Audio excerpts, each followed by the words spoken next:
Good evening.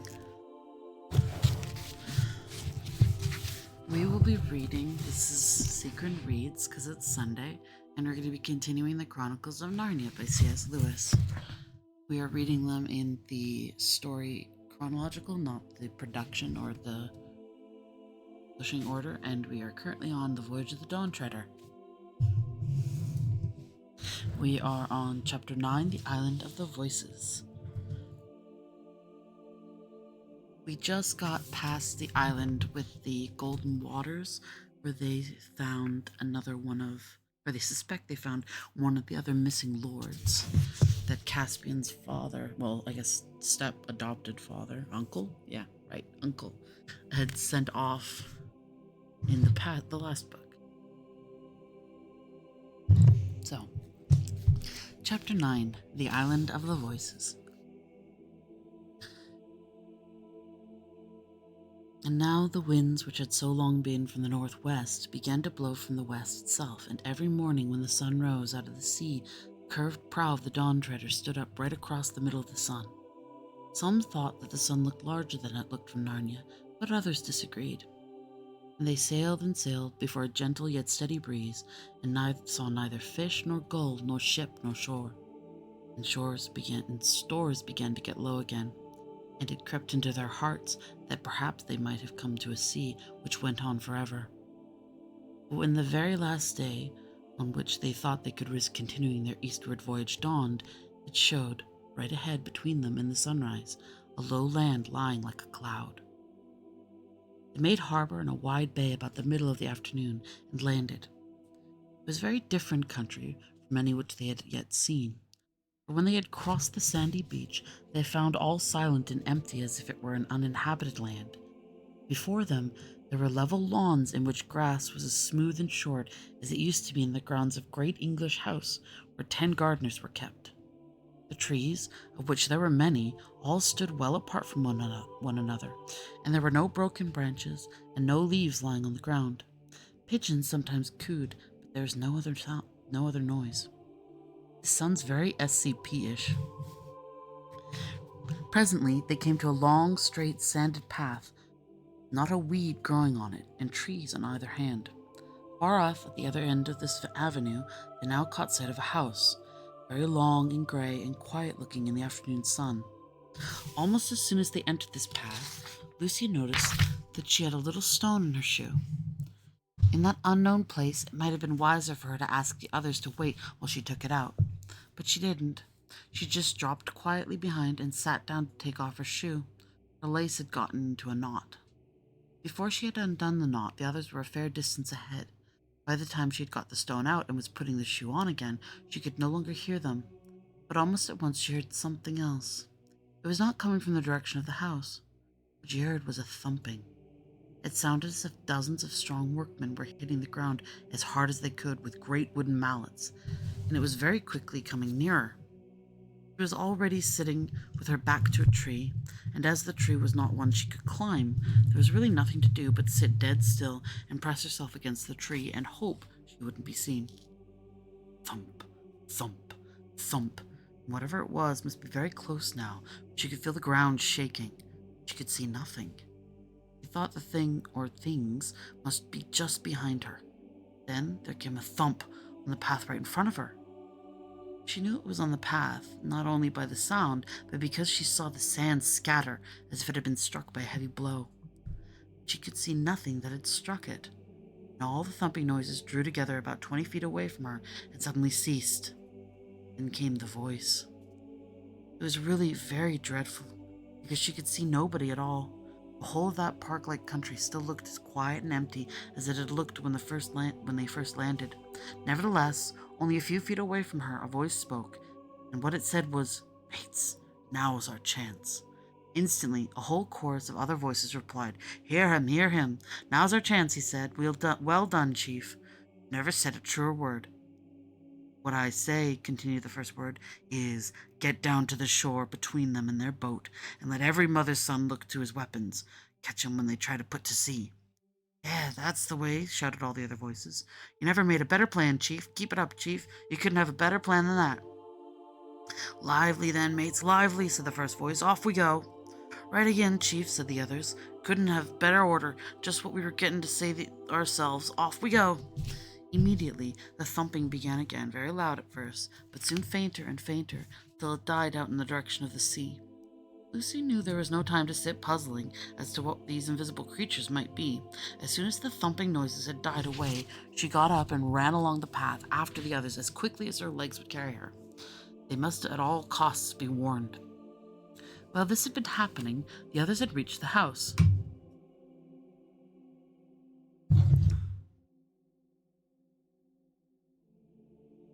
It was a low building, only 2 stories high, made of a beautiful mellow stone, many windowed and partially covered with ivy. Everything was so still that Eustace said, "I think it's empty." The Caspian silently pointed to the column of smoke which rose from one chimney. They found a wide gateway open and passed through it into a paved courtyard. It was here that they had their first indication that there was something odd about this island. In the middle of the courtyard stood a pump, and beneath the pump a bucket. There was nothing odd about that. The pump handle was moving up and down, though there seemed to be no one moving it. "There's some magic at work here," said Caspian. "Machinery," said Eustace. "I do believe we've come to a civilized country at last." At that moment, Lucy, hot and breathless, rushed into the courtyard behind them. In a low voice, she tried to make them understand what she had overheard, and when they had partly understood it, even the bravest of them did not look very happy. "Invisible enemies," muttered Caspian, "and cutting us off from the boat. This is an ugly furrow to plough." "You've no idea what sort of creature they are, Lou?" asked Edmund. "How can I, Ed, when I couldn't see them?" "Did they sound like humans from their footsteps?" "I didn't hear any noise of feet, only voices, and this frightful thudding and thumping, like a mallet." "I wonder," said Reepicheep, "do they become visible when you drive a sword into them?" "Looks as if we shall find out," said Caspian. "But let's get out of this gateway. There's one of these gentry at that pump listening to all we say." They came out and went back to the path where the trees might possibly make them less conspicuous. Not that it's any good, really," said Eustace, trying to hide. Sorry. "Not that it's any good, really," said Eustace, "trying to hide from people you can't see. They might be all round us." "Now, Drinian," said Caspian, "how would it be if we came up to the boat for Lost, went down to another part of the bay, and signaled to the Dawn Treader to stand in and take us aboard?" "Not depth enough for her, sire," said Drinian. "We could swim," said Lucy. "Your Majesty's all," said Reepicheep. "Hear me. It is folly to think of avoiding any invisible enemy by any amount of creeping and skulking.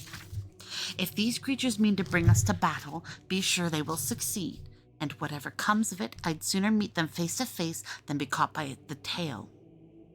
"I really think Reep is in the right this time," said Edmund. "Surely," said Lucy, "if Rince and the others on the Dawn Treader see us fighting on the shore, they'll be able to do something." "But they won't see us fighting if they can't see an enemy," said Eustace, miserably. "They'll think we're just swinging our swords in the air for fun." There was an uncomfortable pause. "Well," said Caspian at last, "let's get on with it. We must go and face them. Shake hands all around, arrow on the string. Lucy, swords out, everyone else. And now for it.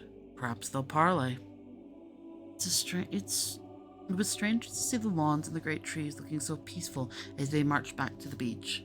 And when they arrived there and saw the boat lying where they had left her, in the smooth sand with no one to be seen on it, more than one doubted whether Lucy had not merely imagined all she had told them. But before they had reached the sand, a voice spoke out of the air. "No further, masters, no further now," it said. We've got to talk with you first. Here's 50 of us, and more here with weapons in our fists." Hear him," came the chorus. "That's our chief. You can depend on what he says. He's telling you the truth, he is." "I do not see these 50 warriors," observed Reepicheep. That's right, said the chief's voice. "You don't see us, and why not? Because we're invisible." "Keep it up, chief, keep it up," said the other voices. "You're talking like a book. They couldn't ask for a better answer than that." "Be quiet, Reep," said Caspian, and then added in a louder voice, "You invisible people, what do you want with us, and what have we done to earn your enmity?" "We want something that little girl can do for us," said the chief voice. The others explained that this was just what they would have said Okay. The others explained that this was just what they would have said themselves. "Little girl," said Reepicheep, "that lady is our queen." "We don't know about queens," said the chief voice. "No more we do, no more we do," chimed the others. "But we want something she can do." "What is it?" said Lucy. "And if it is anything against Her Majesty's honor or safety," added Reepicheep, "you will wonder to see how many we can kill before we die." "Well," said the chief voice, "it's a long story. Suppose we all sit down." The proposal was warmly approved by the other voices, but the Narnians remained standing.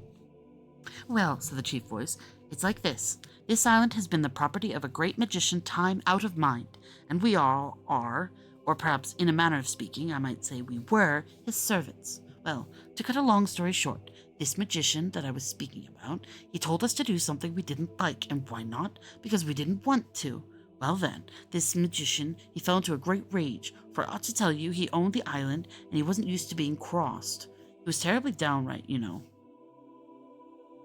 But let me see. Where was I? Oh, yes, this magician then. He goes upstairs, for you must know he kept all his magic things up there. We've all lived down below. I say, he goes upstairs and puts a spell on us, an uglifying spell. If you saw us now, which in my opinion you may think your stars you can't, you wouldn't believe we looked like before we were uglified. You wouldn't, really. So when we were all so ugly we couldn't bear to look at one another. So then what did we do? Well, I'll tell you what we did. We waited till we thought the same magician would be asleep in the afternoon, and we creep upstairs and go to his magic book, as bold as brass, to see if you can do anything about this uglification. But we were all of a sweat and a tremble, so I won't deceive you.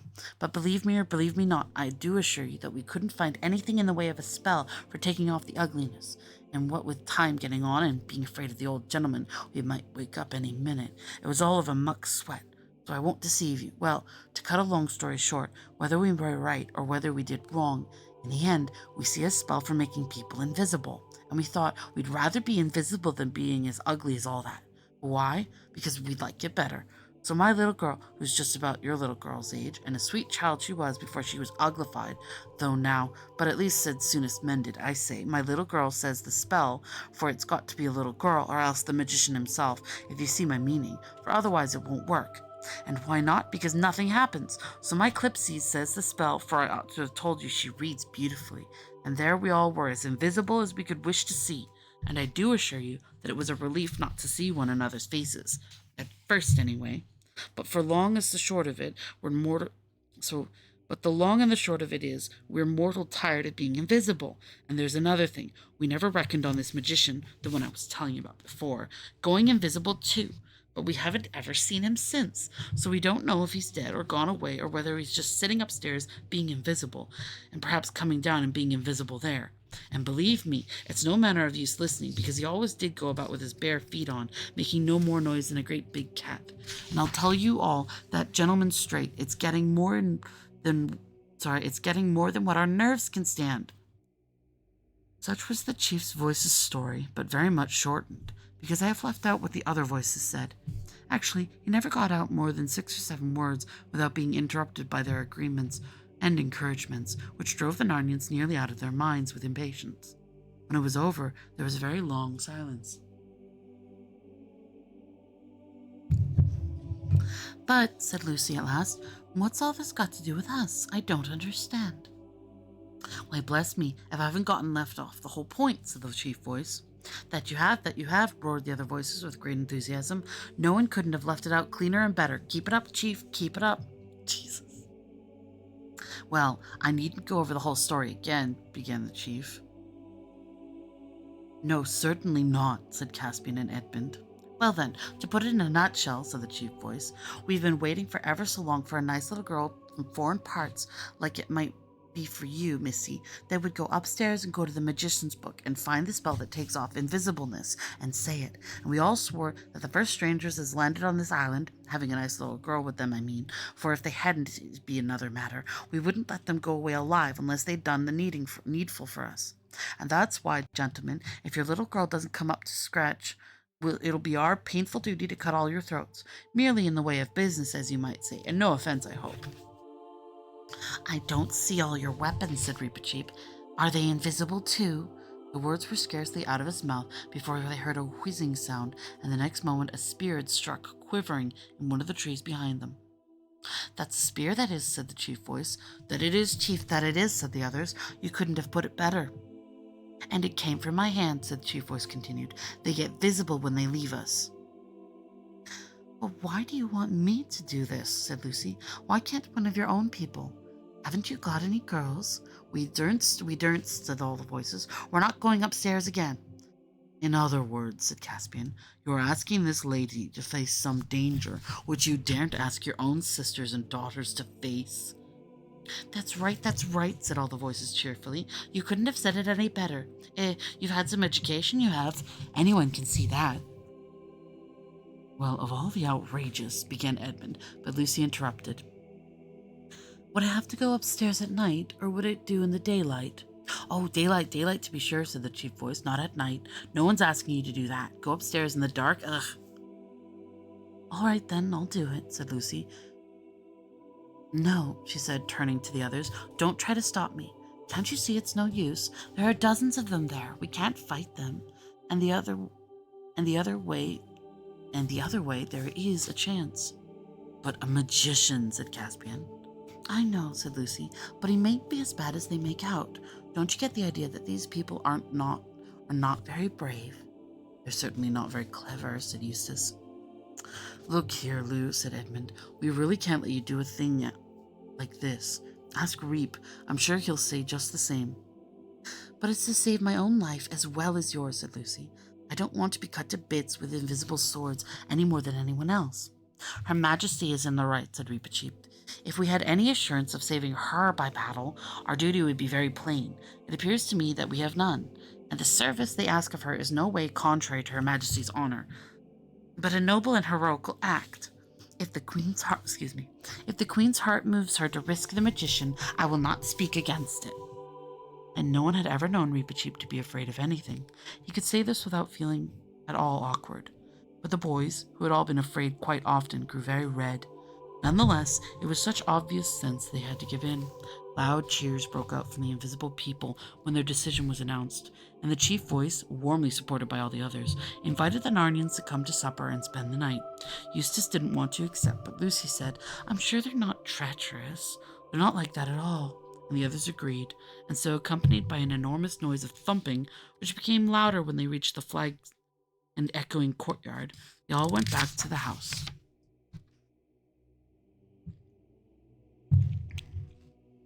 Chapter 10, The Magician's Book. The little title card at the top, little image, it says Cure for Warts. I think that's, I don't know, Waff in Fiver Baffin by Moonlight. Oh, I think that says Wash in a Silver Basin by Moonlight. Those S's look like F's. Anyways, Chapter 10, The Magician's Book. The invisible people feasted their guests royally. It was very funny to see the plates and dishes coming to the table and not to see anyone carrying them. It would have been funny even if they had moved along level with the floor, as you would expect things to do in invisible hands. But they didn't. They progressed up the long dining hall in a series of bounds or jumps. At the highest point of each jump, a dish would be about 15 feet up in the air, then it would come down and stop quite suddenly about 3 feet from the floor. When the dish contained anything like soup or stew, the result was rather disastrous. "I'm beginning to feel very inquisitive about these people," whispered Eustace to Edmund. "Do you think they're human at all?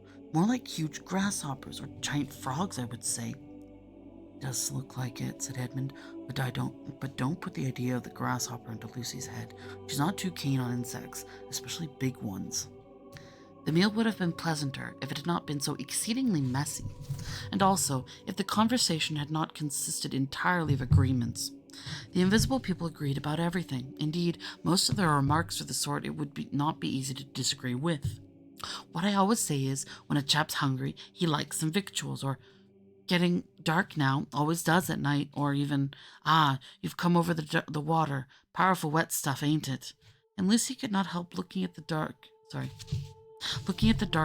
yawning entrance to the foot of the staircase. She could see it from where she sat, and wondering what she would find when she went up those stairs the next morning. But it was a good meal otherwise, with mushroom soup and boiled chickens, and hot boiled ham and gooseberries, red currants, curds, cream milk, and mead. The others liked the mead, but Eustace was sorry afterwards that he had drunk any. When Lucy woke up the next morning, it was like waking up on the day of an examination, or a day when you're going to the dentist's. It was a lovely morning with bees buzzing in and out of her open window, and the lawn outside looking very like somewhere in England. She got up and dressed and tried to talk and eat ordinarily at breakfast. Then, after being instructed by the chief voice about what she was to do upstairs, she could bid goodbye to the others, said nothing, walked to the bottom of the stairs, and began going up them without once looking back. It was quite light. That was the only good thing. There was, indeed, a window straight ahead of her at the top of the first flight. As long as she was on that flight, she could hear the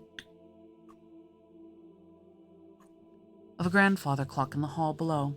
Then she came to the landing and had to turn to her left up the next flight. After that, she couldn't hear the clock anymore. Now she had come up to the top of the stairs. Lucy looked and saw a long, wide passage with a large window at the far end. Apparently the passage ran the whole length of the house. It was carved and panelled and carpeted, and very many doors opened off it on each side. She stood still and couldn't hear the squeak. Sorry. She stood still and couldn't hear the squeak of a mouse or the buzzing of a fly or the swaying of a curtain or anything except the beating of her own heart. The last doorway on the left, she said to herself. It did seem a bit hard that it should be the last.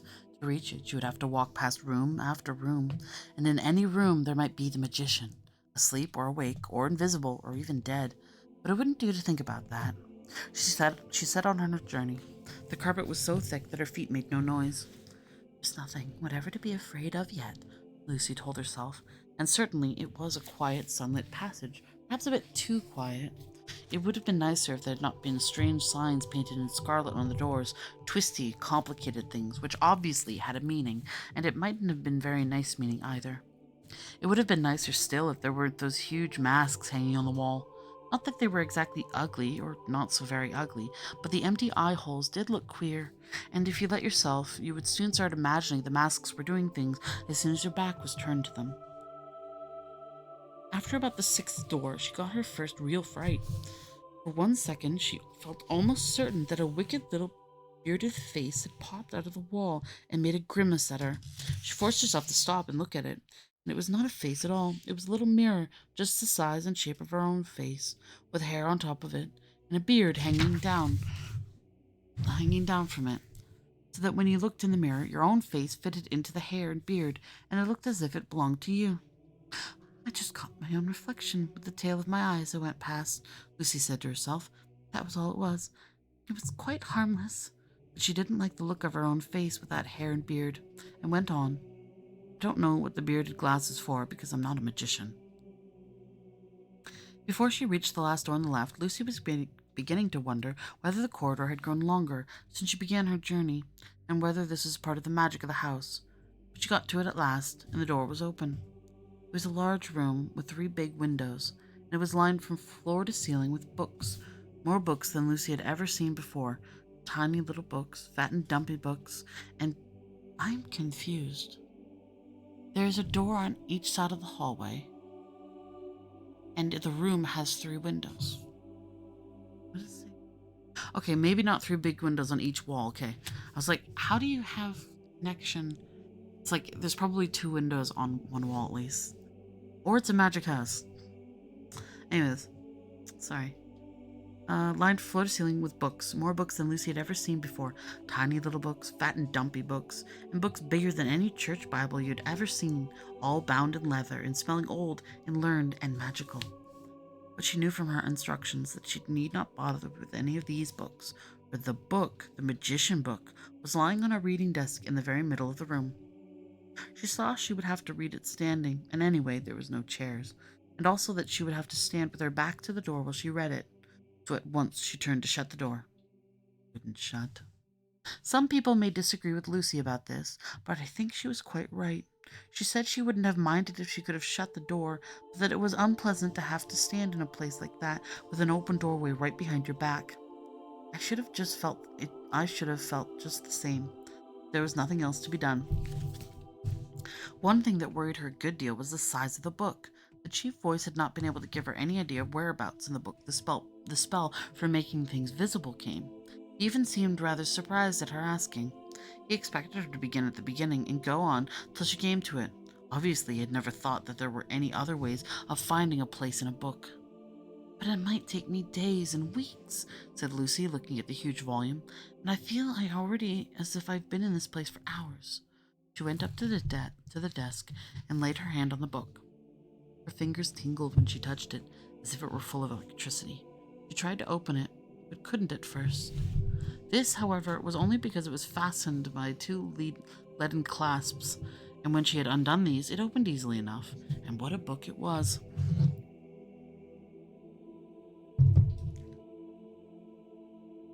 Hello, Realm. It was written, not printed, written in a clear, even hand, with thick downstrokes and thin upstrokes, very large, easier than print, and so beautiful that Lucy stared at it for a whole minute and forgot about reading it. The paper was crisp and smooth, and a nice smell came from it, and in the margins and round the big colored capital letters at the beginning of each spell there were pictures. There was no title page or title. The spells began straight away, and at first there was nothing very important in them. There were cures for warts by washing your hands in moonlight in a silver basin, and toothache and cramps, and spells for taking a swarm of bees. Taking a swarm of bees?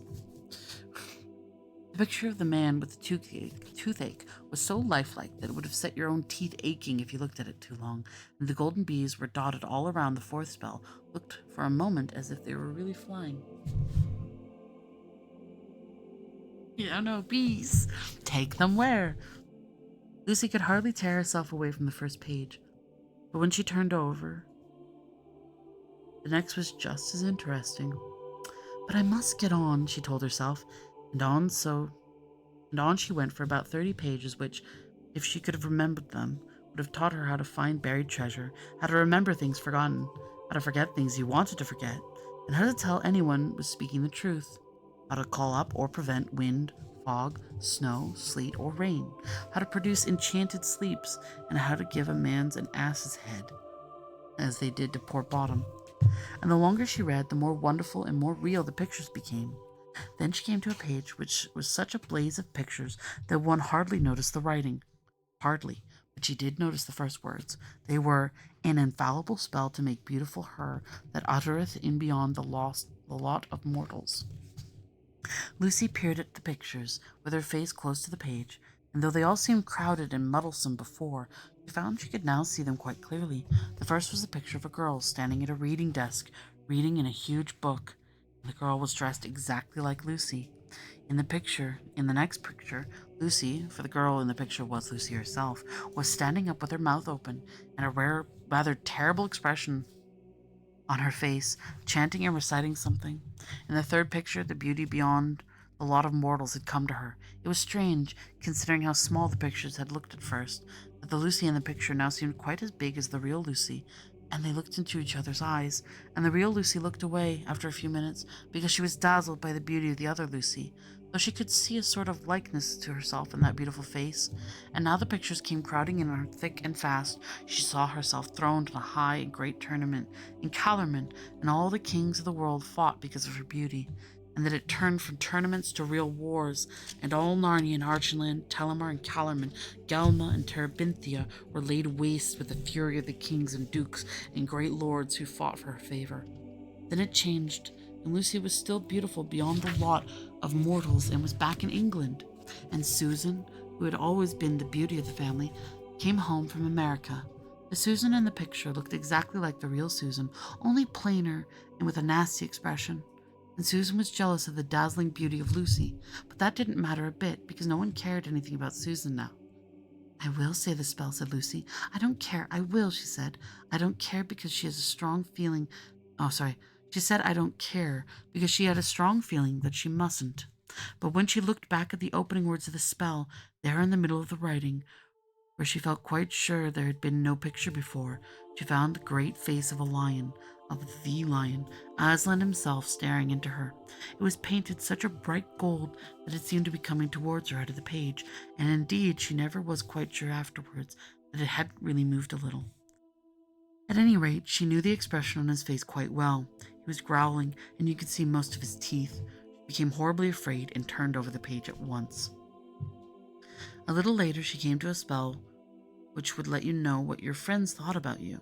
Now, Lucy had wanted very badly to try the other spell, the one that made you beautiful beyond the lot of mortals. So she felt that to make up for it for not having said it, she would say this one. And all in a hurry, for fear of her mind would change, she said the words, "Nothing will induce me to tell them. Nothing will induce me to tell you what they were." Then she waited for something to happen. As nothing happened, she began looking at the pictures. And all at once she saw the very last thing she expected. A picture of a third-class carriage in a train, with two schoolgirls sitting in it. She knew them at once. They were Marjorie Preston and Anne Featherstone. Only now it was much more than a picture. It was alive. She could see the telegraph posts flicking past outside the window, and gradually, like when the radio is coming on, she could hear what they were saying.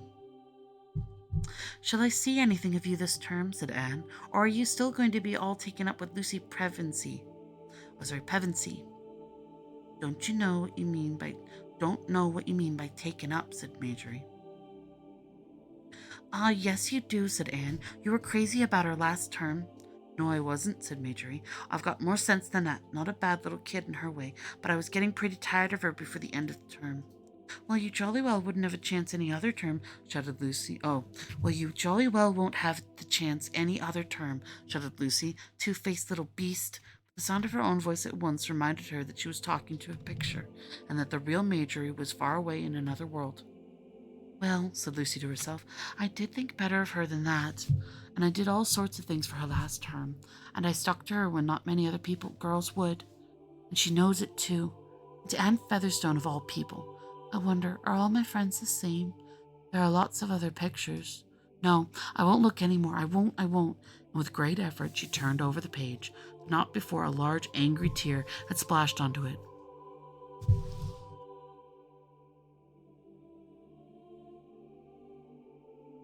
Oh, okay, Kira, somebody, you're gonna need to deal some moderation stuff. I just glanced over and noticed. Thank you for the heads up. Kill it with fire.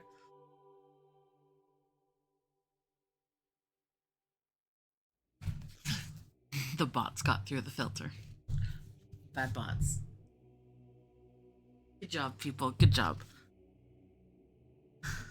Is that what I call it? Yeah, it got through the firewall. Um. Oh, there we go.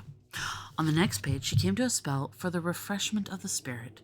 The pictures were fewer here, but very beautiful. And what Lucy found herself reading was more like a story than a spell. It went on for 3 pages, and before she had read to the bottom of the page, she had forgotten that she was reading at all. She was living in the story, as if it were real, and all the pictures were real too. When she had got to the 3rd page and come to the end, she said, "That's the loveliest story I've ever read, and ever shall I read in my whole life. Oh, I wish I could have gone reading on it for 10 years. At least I'll read it over again." But here, part of the magic of the book came into play. You couldn't turn back. The right-hand pages, the ones ahead, could be turned. The left-hand pages could not. "Oh, what a shame," said Lucy. "I did so want to read it again. Well, at least I must remember it. Let's see, it was about... Oh dear, it's all fading away again. And even this last page is going blank. This is a very strange book. How can I have forgotten? It was about a cup and a sword and a tree and a green hill. I know that much, but I can't remember. And what shall I do?" What do you think that's about? We got hints. Cup, sword, tree, and green hill.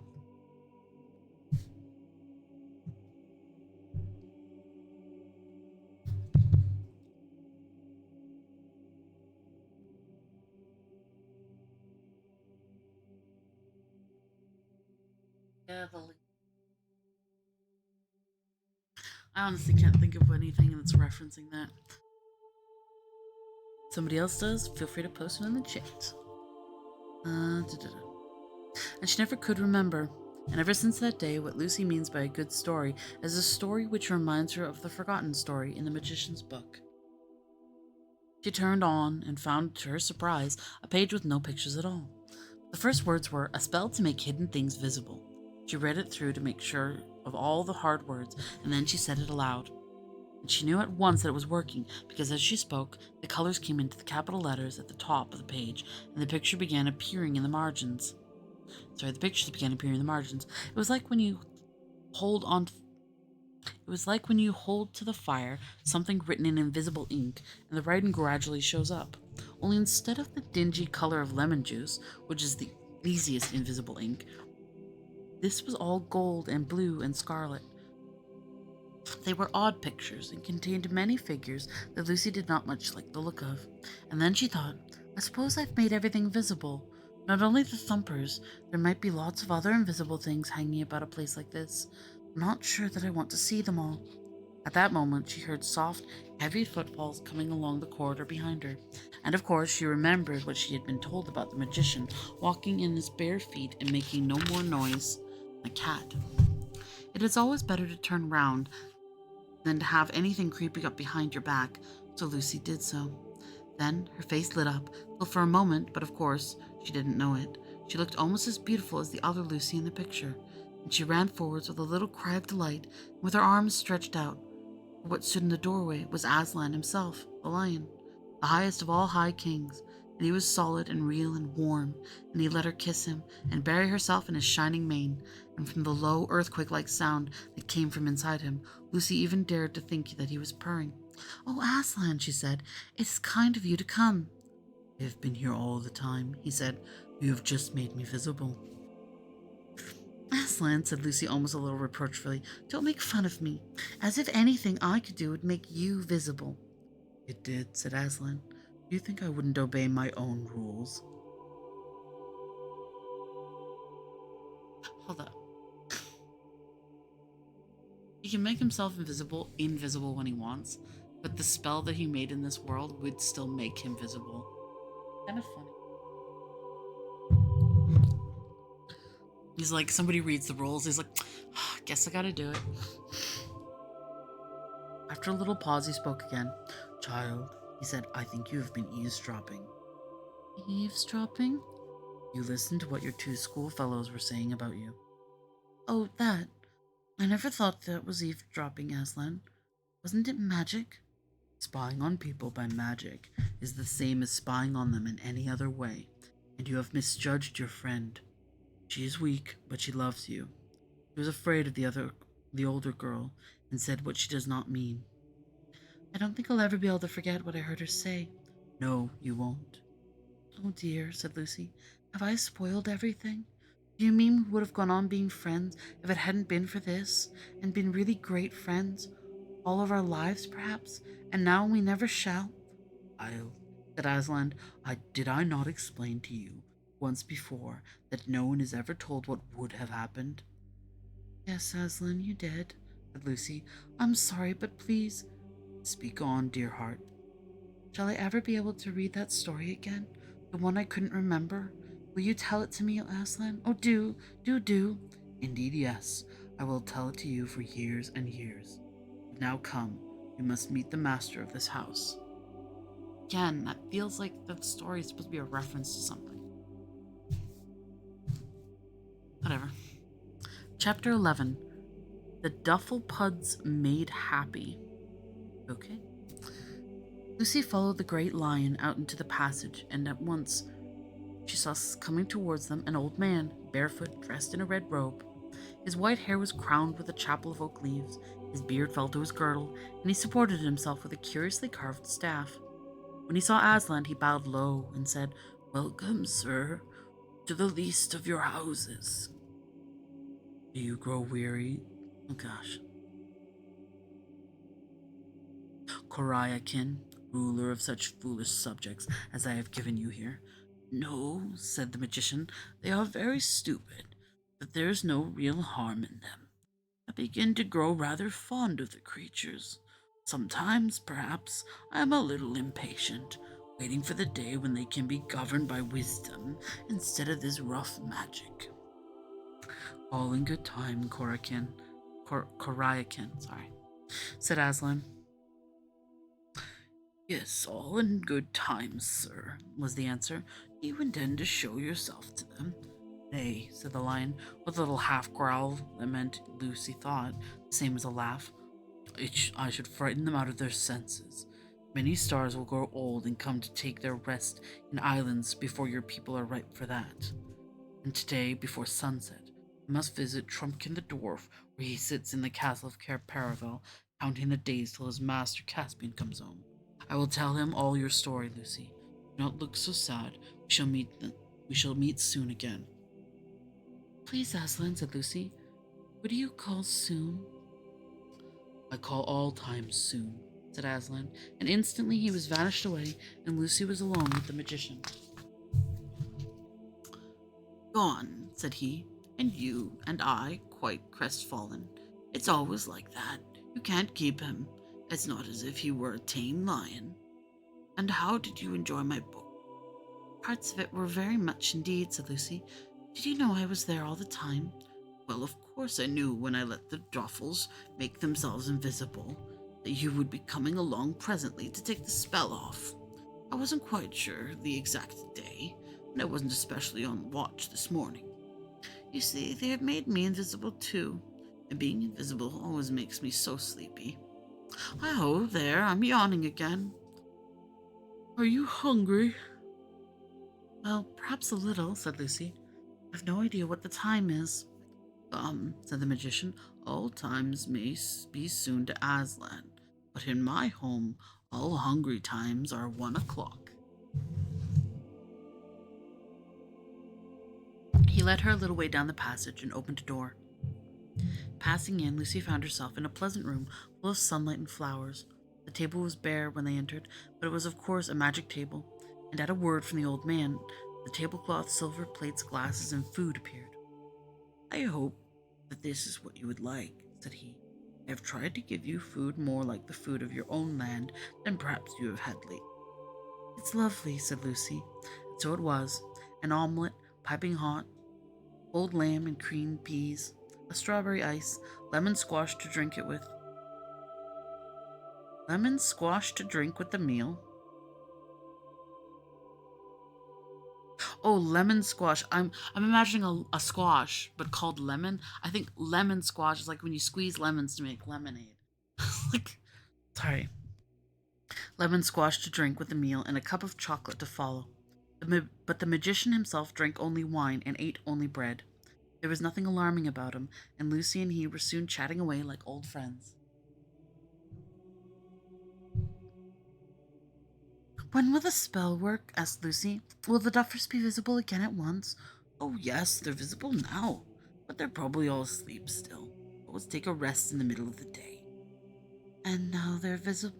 And now that they're visible, are you going to let them off being? Are you going to let them off being ugly? Will you make them as they were before? Well, that's rather a delicate question, said the magician. You see, it's only they who think that they were so much nice to look at before. They say they've been uglified, but that isn't what I'd call it. Many people might say the change was for the better. Are they awfully conceited? They are, or at least the chief duffer is, and he's taught all the rest to be. They always believe every word he says. You've noticed that?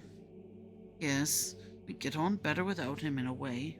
Of course, I could turn him into something else, or even put a spell on him which would make them not believe a word he said.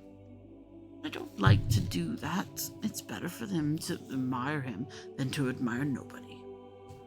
Don't they admire you? Asked Lucy.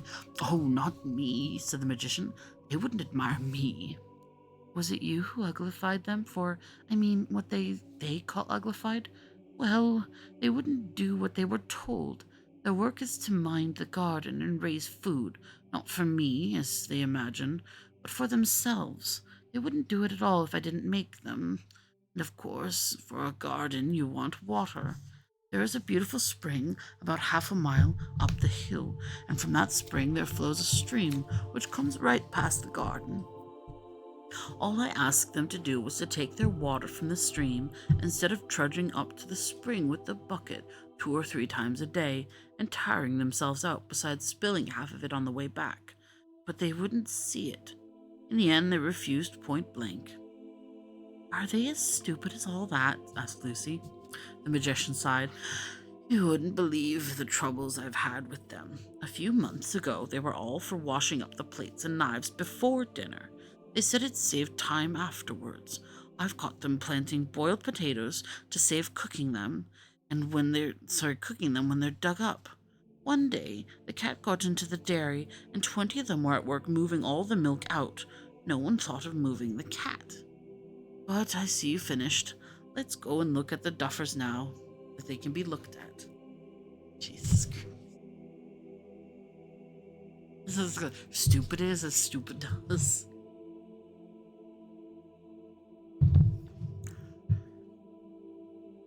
They went into another room, which was full of polished instruments, hard to understand, such as astrolabes, orreries, chronoscopes. Oh my gosh, the word challenges.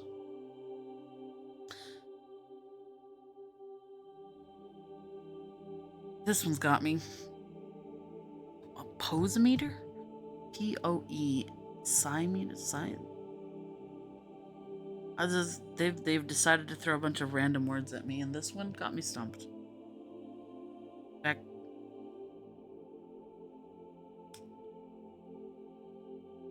I'm gonna say posimeter.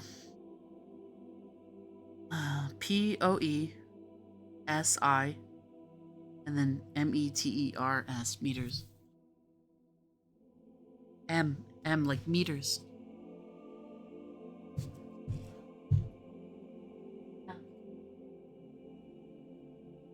Is it even a thing?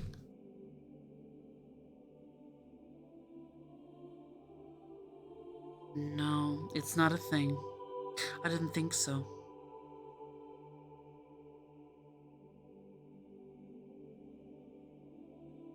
Like, none of these are things, but I can understand what an astrolabe might be.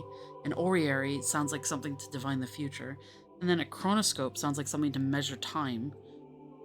They just sound like they're like Alice in Wonderland, right? Like that's Windowopes and all those. They're words that almost sound like words. And then, but I just can't imagine what this one's supposed to be. And then there's the Choriambuses, and I'm like, I don't know that one. And Theodolins. Oh.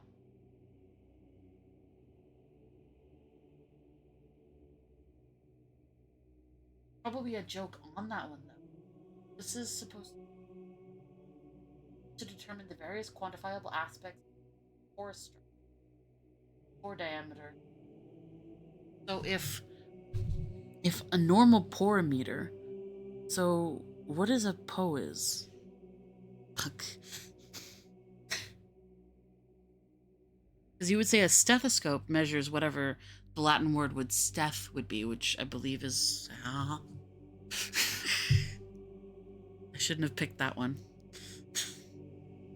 But I want to say it's.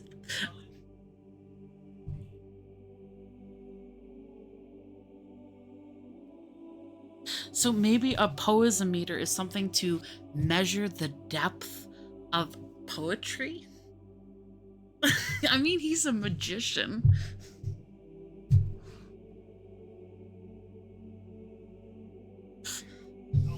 I like that idea. I like that. I don't think this is a thing, but I like the idea that it's a thing that's supposed to measure the depth, like of like a written work. I'm gonna move on, anyways. And here, when they had come to the window, the magician said, there are your duffers." "I don't see anybody," said Lucy. "And what are those mushroom things?" Things she pointed at, were all. Sorry. The things she pointed at were dotted all over the level grass.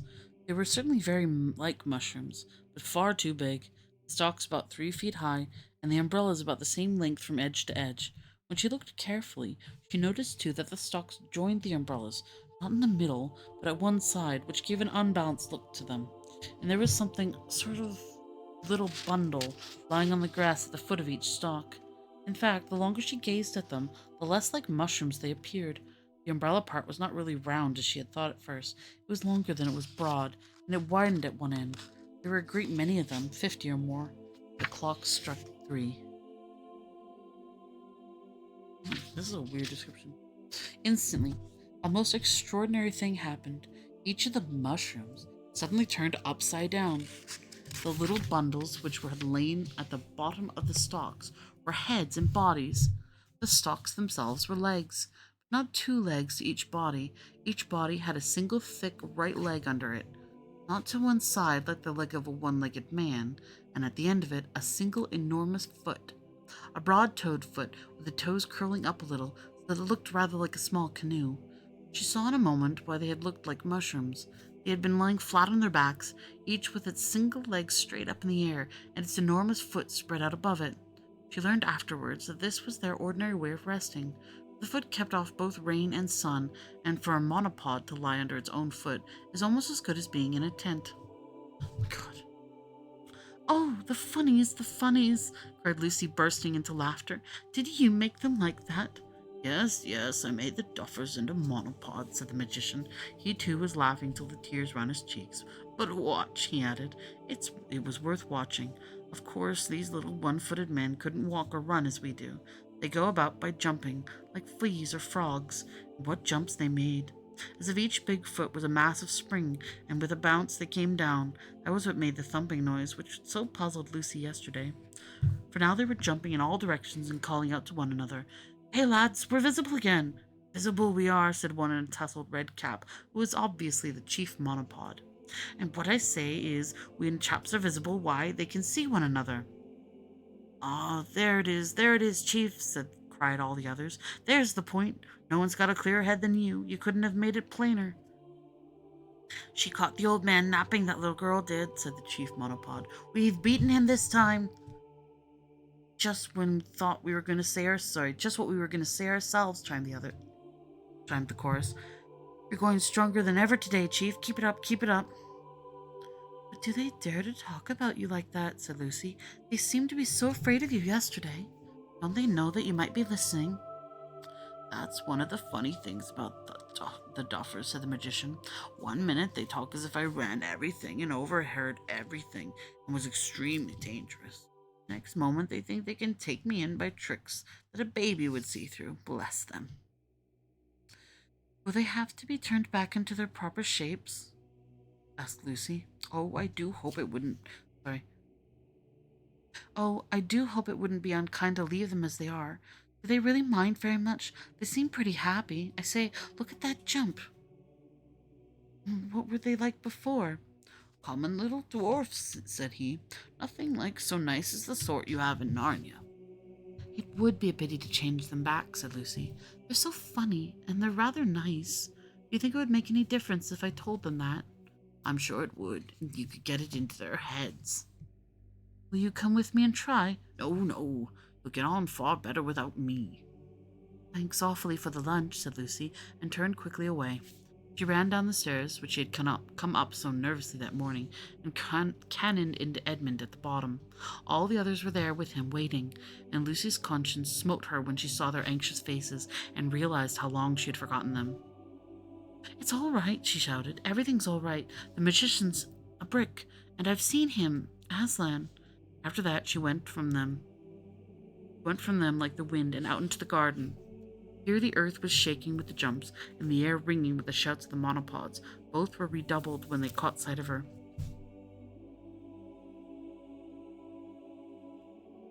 What? Oh, okay. Yeah, the description of them is really weird. After that, she went from them, blah, blah, blah. Here she comes, they cried. 3 cheers for the little girl. Ah! She put it across the old gentleman properly, she did. And we're extremely regrettable, said the chief monopod, that we can't give you the pleasure of seeing us as we were before we were uglified, for you wouldn't believe the difference, and that's the truth, for there's no denying we're mortal ugly now, so we wouldn't deceive you. Yeah, that we are, Chief, that we are, echoed the others, bouncing like so many toy balloons. You've said it, you've said it.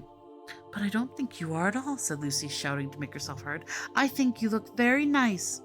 Hear her, said the monopods. True for you, missy, very nice we look. We couldn't find a handsomer lot.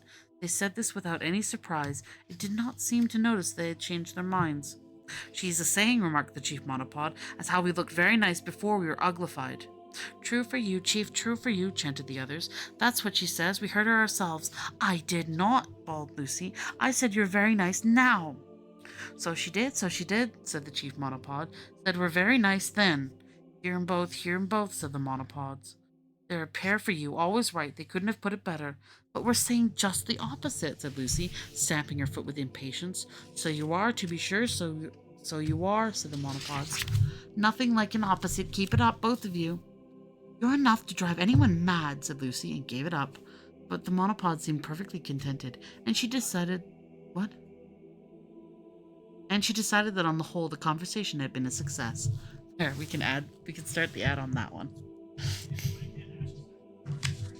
No, it's fine. We're almost at the end of this chapter. It's all good.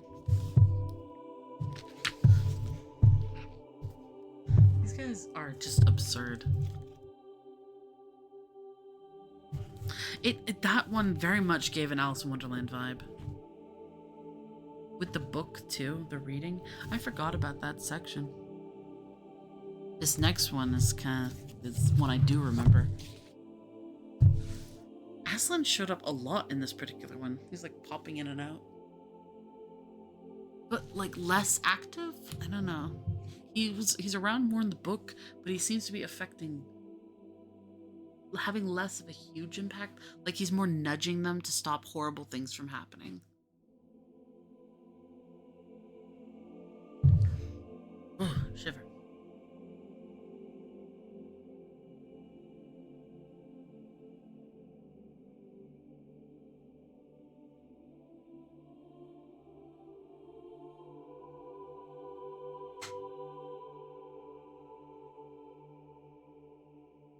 Ad for me. Game sense.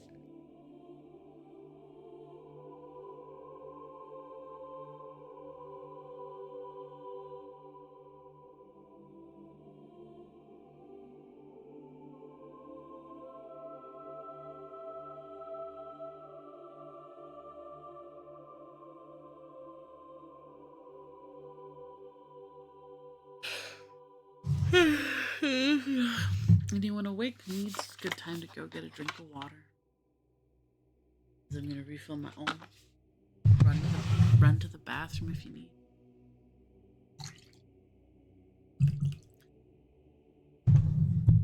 Which I might consider myself. Actually, I'm going to consider that right now. I'm gonna run to the washroom.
Conversation being a success.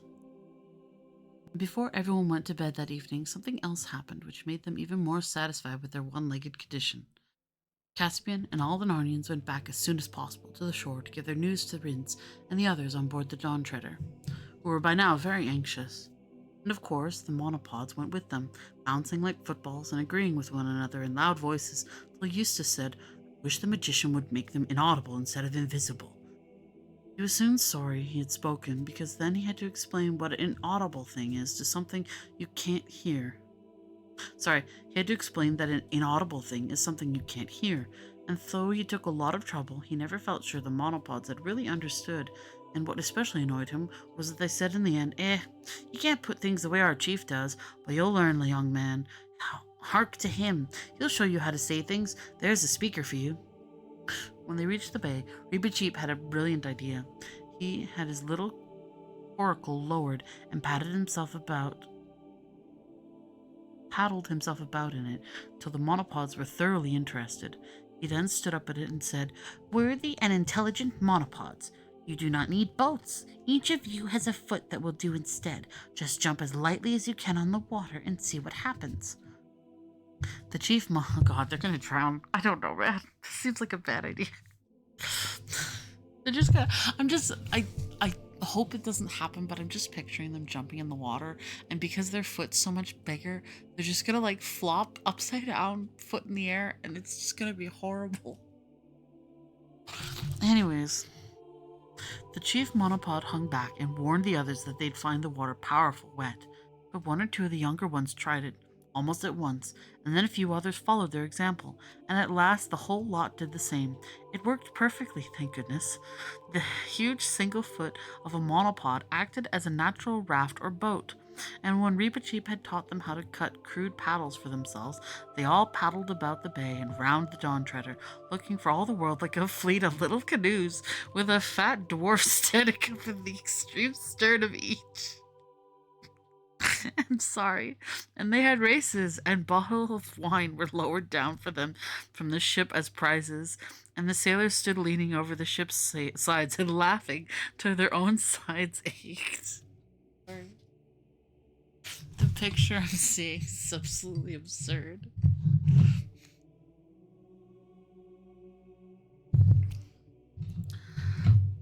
The Duffers were also very pleased with their new name of monopods, which seemed to them a magnificent name, though they never got it right.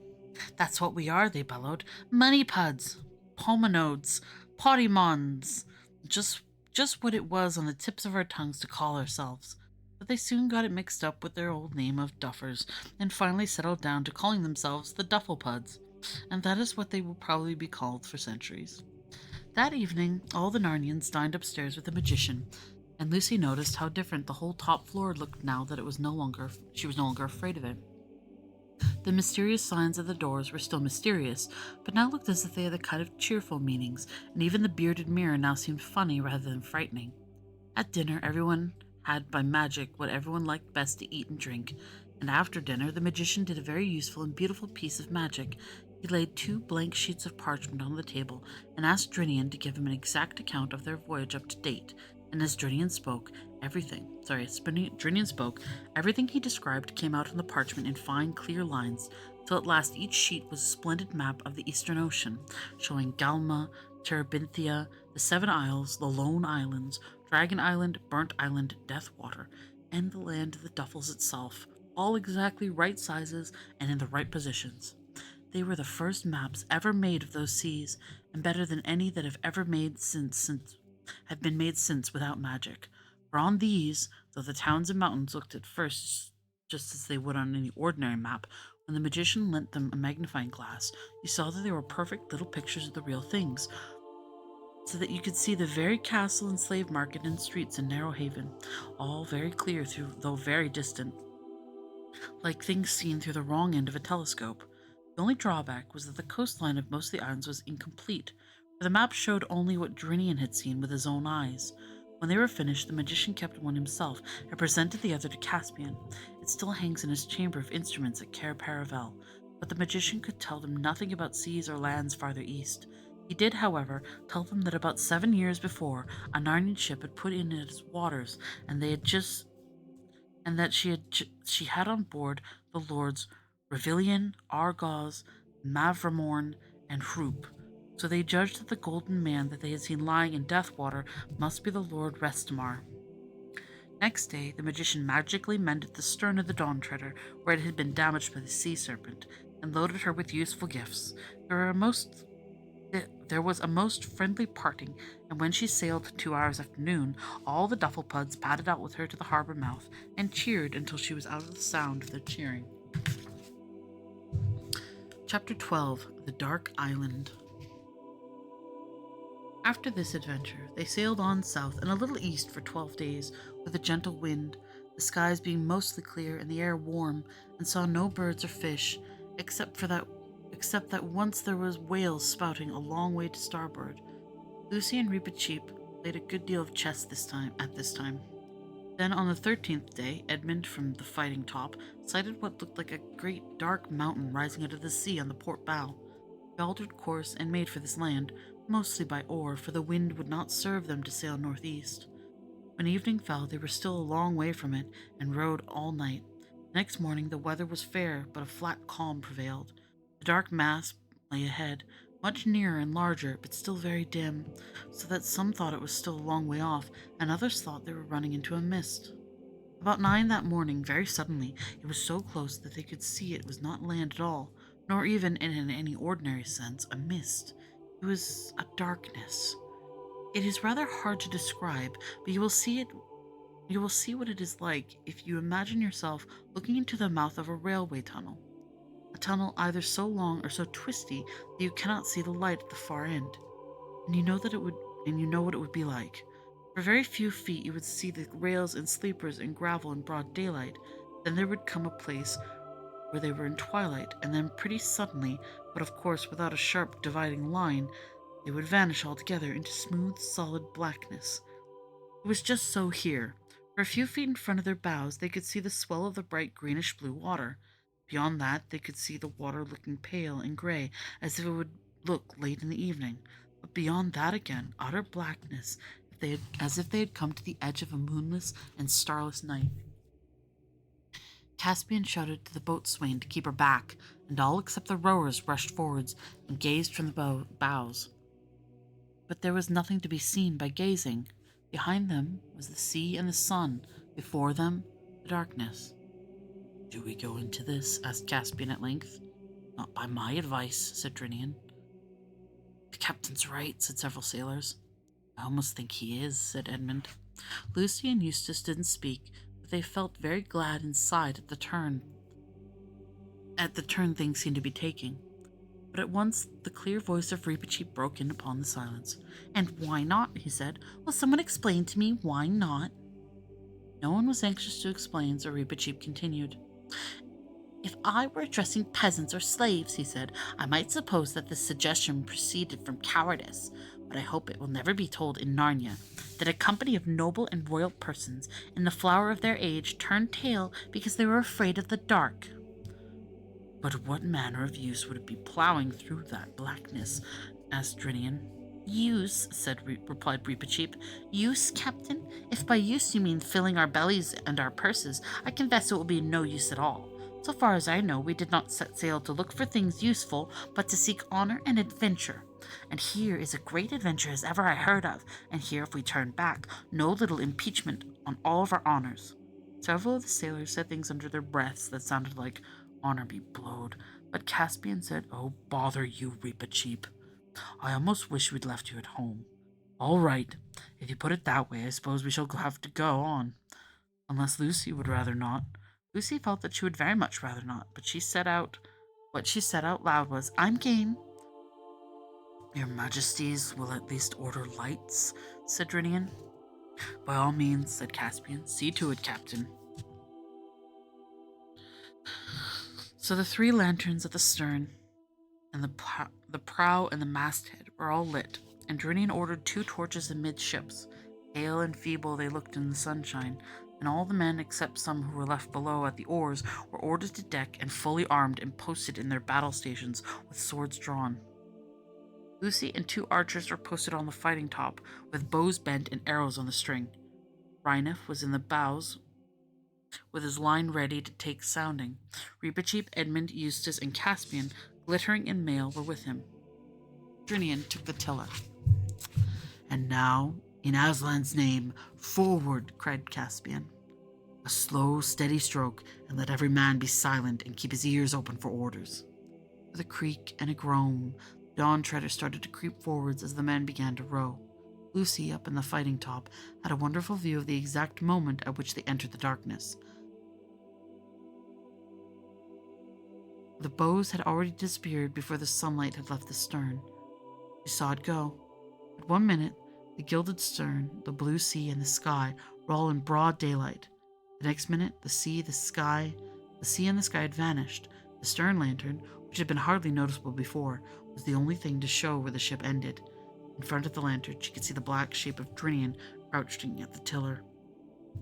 Down below her, 2 torches made visible 2 small patches of deck and gleamed on swords and helmets, and forward there was another island of light on the forecastle.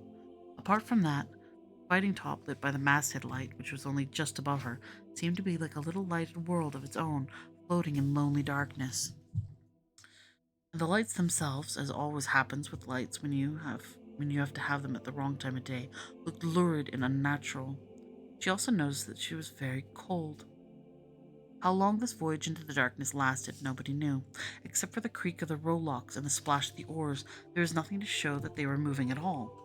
Edmund, peering from the bows, could see nothing except the reflection of the lantern in the water before him. It looked like a greasy sort of reflection, and the ripple made by their advancing prow appeared to be heavy, small, and lifeless. As time went on, everyone except the rowers began to shiver with cold.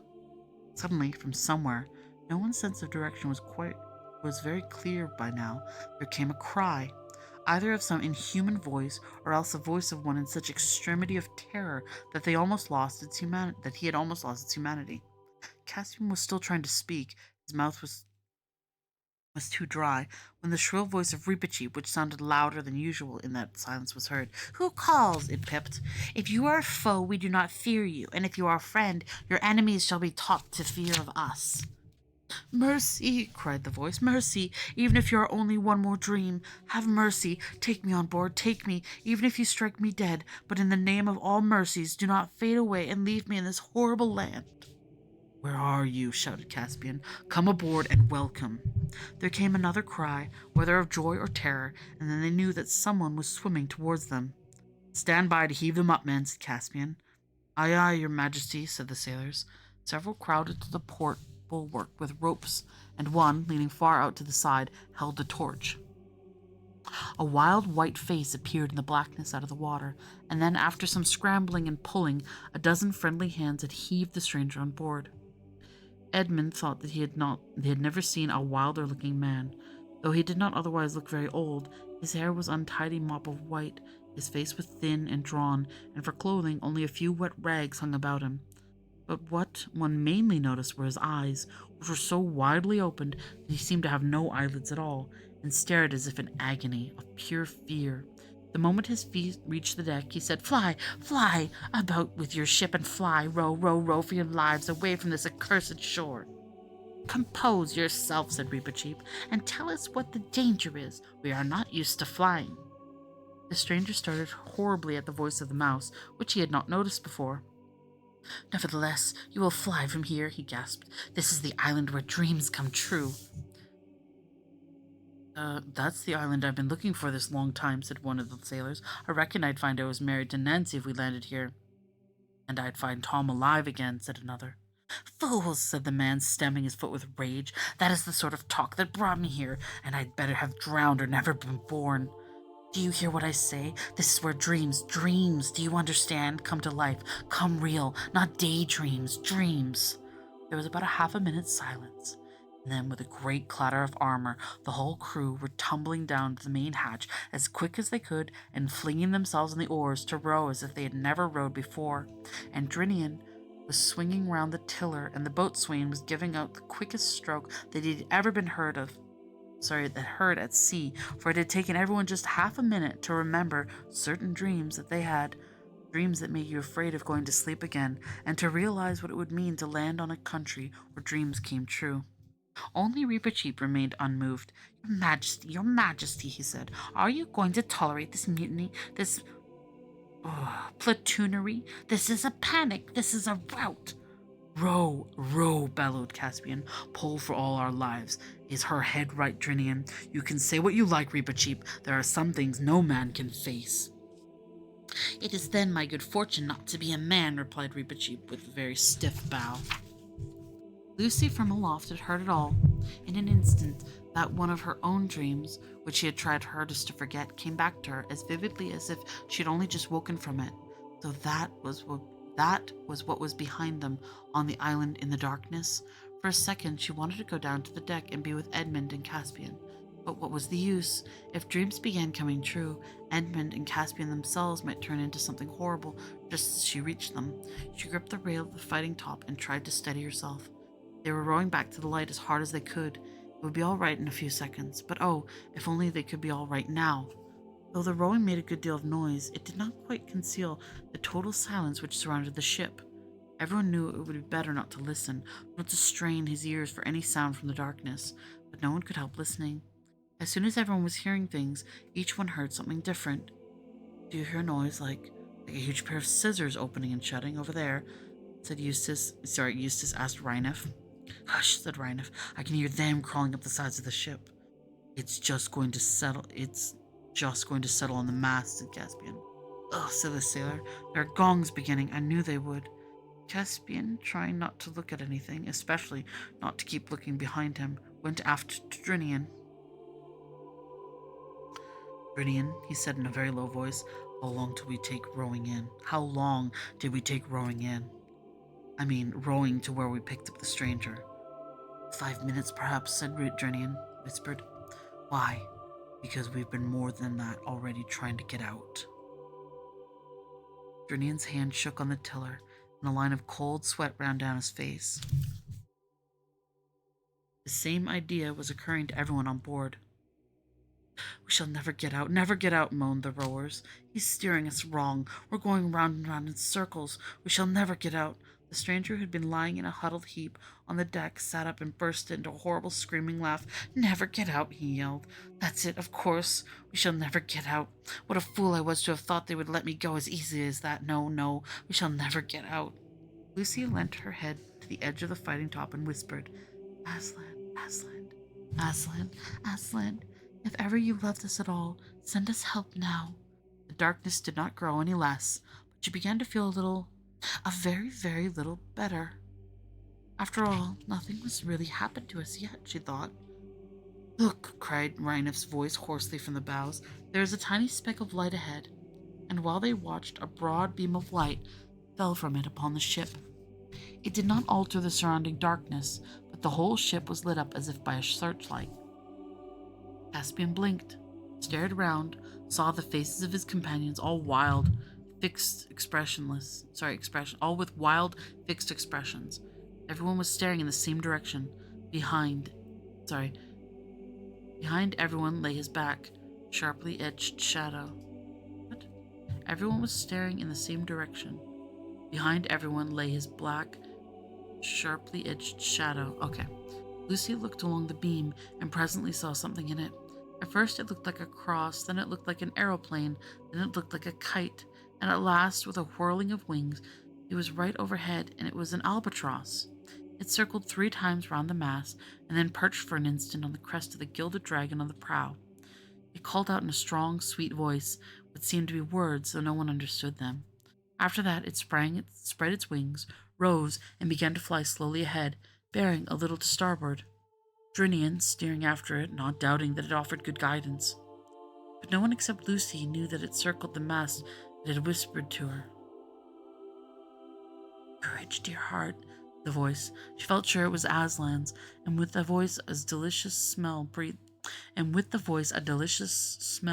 in her face. In a few moments the darkness turned into a grayness ahead, and then almost before they dared to begin hoping, they had shot out into the sunlight and were in the warm blue world again. And all at once everybody realized that there was nothing to be afraid of, and never had been. They blinked their eyes and looked about them. The brightness of the ship herself astonished them. They had half expected to find that the darkness would cling to the white and the green and the gold in the form of some grime or scum. And then first one, then another, began laughing. "I reckon we've made pretty good fools of ourselves," said Rhineth. Lucy lost no time in coming down to the deck, where she found the others all gathered round the newcomer. For a long time he was too happy to speak, and could only gaze at the sea and the sun, and feel the bulwarks and the ropes, as if to make sure he was really awake, while tears rolled down his cheeks. "Thank you," he said at last. "You have saved me from... But I won't talk of that. And now let me know who you are. I am Tellerman of Narnia. Telmarine of Narnia, and when I was worth anything, men called me the Lord Roop." "And I," said Caspian, "am Caspian, king of Narnia, and I sail to find you and your companions, who were my father's friends." Lord Roop fell on his knees and kissed the king's hand. "Sire," he said, "you are the man in all the world I most wish to see. Grant me a boon." "What is it?" said Caspian. "Never bring me back there," he said. He pointed astern. They all looked, but they saw only bright blue sea and bright blue sky. The dark island and the darkness had vanished forever. "Why," cried Lord Roop, "you have destroyed it." "I don't think it was us," said Lucy. "Sire," said Drinian, "this wind is fair over the southeast. Shall I have our poor fellow up and set sail?" Fellows up and set sail. "And after that, every man who can be spared to his hammock." "Yes," said Caspian, "and let there be a grog all around. Hi-ho, I feel I could sleep the clock round myself." So all afternoon, with great joy, they sailed southeast with a fair wind, but nobody noticed when the albatross had disappeared.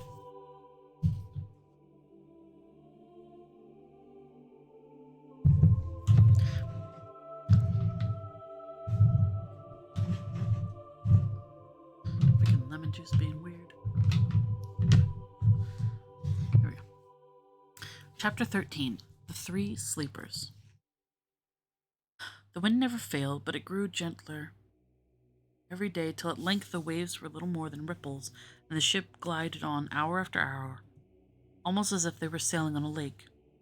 And every night they saw there rose in the east new constellations which no one had ever seen in Narnia, and perhaps, as Lucy thought with a mixture of joy and fear, I might need to pause right now. I'm starting to slur words. I think I'm just really tired. Had to get up early this morning, so I didn't sleep a lot. I'm sorry, folks. I'm falling asleep in my own book. We got about, I think, an hour and a half. Yeah, about an hour and a half.